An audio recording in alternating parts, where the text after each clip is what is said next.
বরের আবদার বলে কথা, সে বাজার থেকে ইলিশ মাছ অনেক গুণে কিনে নিয়ে আসছে। সে ইলিশ মাছ ভাজা গরম ভাতে খাবে। তো চলে আসলাম বরের পছন্দ মতো ইলিশ মাছ ভাজতে। আসসালামু আলাইকুম, সবাই কেমন আছেন? আশা করি সবাই অনেক বেশি ভালো আছেন। এখন কি মাছ নিয়ে আসা তুমি? ইলিশ মাছ কতগুলো নিয়ে আসা কিনে? 2 কেজি বেশি। এটা কত করে দিল? 450। খোলাবে না বীজটা? দেখি আগে বের করে দেখি। ইলিশ মাছ রান্না খাবো নাকি এখন? ভাজা খাবা? এই দেখেন ইলিশ মাছ, কতগুলো ইলিশ মাছ লেগেছে, অনেকগুলো ইলিশ মাছ। এই মাছটার একবারে মুখটা চাটকাই দিয়েছে। ডিম আছে মাছ? হ্যাঁ, এই মাছের পেটে ডিম আছে তো। এটা এটার মধ্যে মনে হয় ডিম আছে। সবগুলিতে আছে। কয় পিস হলো তা তো জানি না, গুনি তারা। 2টা, 4টা, 6টা, 8টা, 10, 12, 13টা। এই মাছটার পেটে তো অনেক ডিম আছে। এইগুলিতে অনেক ডিম আছে। এই যে এই মাছটা দেখতে সুন্দর লাগতেছে, চকচক করতেছে। এটা মনে হয় আপনাদের ভাইয়া বাজার থেকে যেহেতু ইলিশ মাছ কিনে নিয়ে আসছে, তার পছন্দ মতো হয়তো মাছ ভাজা লাগবে। সে আবদার করেছে টাটকা ইলিশ মাছ ভাজা গরম ভাতের সঙ্গে খাবে।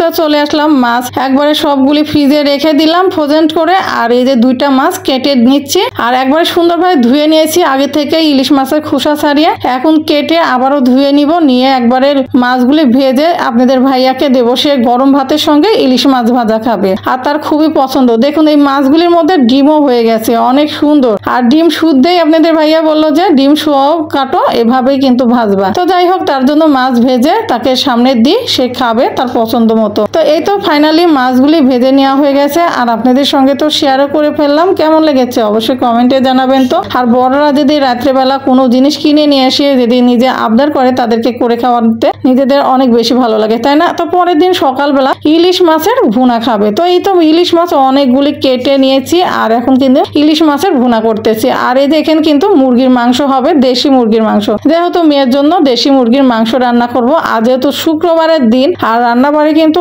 অনেকগুলি ছিল, সেই রান্নাবাড়ি করতেছিলাম। আর একবারেই কিন্তু সময় পাওয়া যায় না, এই সময়ের মধ্যে যতটুকু পেরেছি আপনাদের সঙ্গে ভিডিও করে নিলাম। আর দেখুন আমার অবস্থাটা কি হয়েছে, আমার চোখ মুখ বসিয়ে কি অবস্থাটাই না হয়েছে, আর শরীরটা খুবই খারাপ যাচ্ছে। আর এদিকে দেখুন মাছের কিন্তু মশলা একবারে কষিয়ে নেওয়া হয়ে গেছে, বলক উঠে গেছে ঝোলের জন্য। আর এই তো মাছ কিন্তু দিয়ে দিলাম, আর এত সুন্দর কালারটা এসেছিল কি বলবো, দুর্দান্ত।